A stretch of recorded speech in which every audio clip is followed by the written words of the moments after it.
Tiny, do successful business people wait for the others to start them off? No. Here's one of the challenges. Everybody waits for the right moment, waits for the spouse or the partner to say, yep, go for it, waits for money to arrive.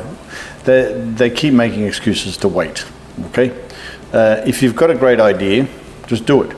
If you don't have the money, then go and work weekends to save the money to do your great idea, okay? So you've got to be self-motivated all the time. You can't wait for anybody else to sort of give you the green light. You have to give yourself the green light, okay? As long as it's moral and legal and all that sort of stuff, yeah, that's fine.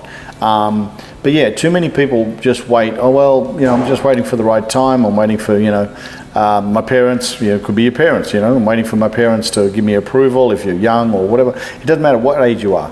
You know, if you really believe in whatever you want to do or the business or things like that, just go out and do it. If you can't do it because of finances, then go out and earn the money. You'll find out whether you're motivated by the third or fourth weekend of cleaning gutters or cleaning windows or doing whatever manual job to save up whatever money you need to do your startup or to do your business, okay? Don't wait for a handout. Don't wait for, oh, I'm just waiting for mum to get a superannuation or dad to sell the house, the spare house, and give me some money. No, just go out and do it yourself. You've got to be a self-made person, okay? And you've got to believe in yourself. If you wait for others to believe in you, okay, you're going to be waiting a long time. You know, they're going to support you for a while, but if it's a long-term project, you have to have that commitment. If you've spent, let's exaggerate it. If you've spent 10 years working weekends, okay, every single weekend for 10 years because you need $200,000 for this project, that project, I guarantee you, will work simply because you've spent 10 years of your life committed to that. And in that 10 years, you've learned along the way, you would have learned so much about that product or that business that you want to do. You know, but most of the time, people after 3 or 4 weeks, it's 28 days. It's normally 28 days. They'll either continue or they'll give up. It's like anything with a habit. It's smoking. 28 days you don't smoke, you're pretty much right for the rest of your life. If you smoke for 28 days non-stop, you're pretty much going to smoke for a long time. And so that's the thing I say to people, don't wait. You know, don't wait for somebody else to give you that push. You need to find whatever motivates yourself. Does that mean that if we're waiting for somebody else to give us that start off, that we don't have inner motivation inside? That's right, you don't have inner motivation. You're waiting for somebody else to give you the green light. I mean, sometimes it works in the opposite as well, where somebody, you want to prove to somebody that you can do it. You know, somebody that told you that you can't do it or things like that. That's a no-go area for me. If you've got a parent who let's say you've attempted 10 different businesses, okay, and your parent ends up saying, you know, stop doing this, blah, blah, blah, you're just, you know, wasting your time, you're not going to be any good, or this or that or the other, whatever it may be. They could be doing it for the right reason to protect you, or they could be doing it because, you know, they're not that supportive.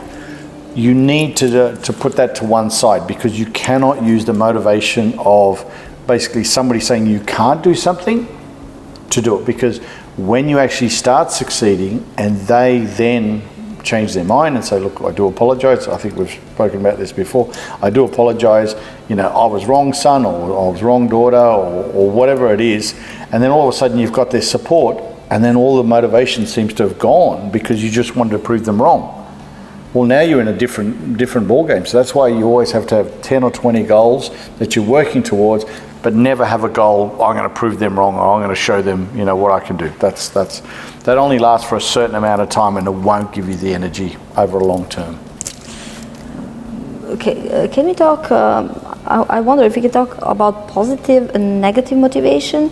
Like, what could be positive motivation to succeed? What could be a good inner drive to? So going back to the 5 basic goals everybody has that they don't work. You know, I want a bigger house, I want a nicer lifestyle, you know, I want holidays, I want money in the bank, and, you know, I want my kids to go to a nice school.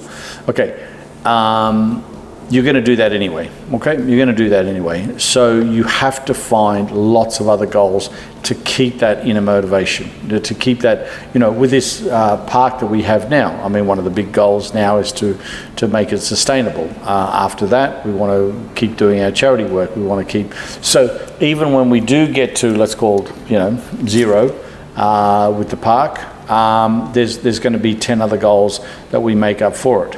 And they'll just continue on, because you can never, in a sense, you can never stop. You can never stop, because you need that drive to consistently go at a higher level. You know, like there might be, you know, say in 25 years, I might sort of say, okay, I might have a rest for 1 year from goal setting, but probably won't. But yeah, so and it also depends on how comfortable you are with everything. You know, if you're but I guarantee you, if you've got somebody who's had 20, 30, 40 goals in their life and consistently have them, they're just going to stay motivated for the rest of their life, because it's a lifestyle. It's a lifestyle then.